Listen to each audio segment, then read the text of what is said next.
সাথে আমার একটি অ্যাপসের 学习软件。 প্রেমের টানেই চীন থেকে সরাসরি টাঙ্গাইলের মির্জাপুরে হাজির। কে এই যুবক? সত্যিই কি বিয়ে করতে এসেছেন, নাকি এর পেছনে আছে অন্য কোনো গল্প? জানতে খবর যুগের পুরো ভিডিওটি দেখুন। প্রেম যে কোনো সীমান্ত মানে না, তারই যেন এক বাস্তব উদাহরণ দেখা গেল টাঙ্গাইলের মির্জাপুরে। প্রেমের টানে সুদূর চীন থেকে বাংলাদেশে এসেছেন ওয়াং ইউলাই নামের এক চীনা যুবক। জানা গেছে কয়েক মাস আগে একটি সামাজিক যোগাযোগ মাধ্যম ভিত্তিক অ্যাপের মাধ্যমে মির্জাপুর উপজেলার জামুরকি ইউনিয়নের পাকুল্লা এলাকার এক তরুণীর সঙ্গে তার পরিচয় হয় বন্ধুত্বের সম্পর্কে। আর সেই বন্ধুত্বই ধীরে ধীরে রূপ নেয় প্রেমের সম্পর্কে। ভালোবাসার সেই টানেই গতকাল দুপুরে দীর্ঘ পথ পাড়ি দিয়ে টাঙ্গাইলের মির্জাপুরে পৌঁছান ওয়াং ইউলাই। আশ্রয় নেন ওই তরুণীর নানির বাড়িতে। বিদেশি এই যুবকের আগমনের খবর ছড়িয়ে পড়তেই এলাকায় শুরু হয় ব্যাপক কৌতূহল ও নানা আলোচনা।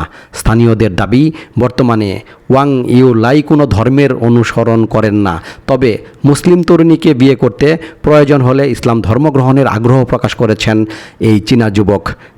এদিকে তার কাছে পাওয়া গেছে খয়েরি রঙের একটি পাসপোর্ট এবং চীন থেকে বাংলাদেশে আসার বিমানের টিকিটের কপি। এসব কাগজপত্র দেখে স্থানীয়রা তার পরিচয় নিশ্চিত হওয়ার চেষ্টা করছেন। চলুন শুনি এ বিষয়ে কি বলছেন পরিবারের সদস্যরা। আমার মেয়ে যদি ওই জায়গায় যায়, যদি শান্তিতে থাকে, তাহলে এখন আমরা কি করবো? ওর সাথে আমার একটি অ্যাপসের মাধ্যমে পরিচয়। তারপর থেকে কথা এবং দুজনের সাথে কথা বলছি, তারপরে দুজনকে ভালোবেসেছি।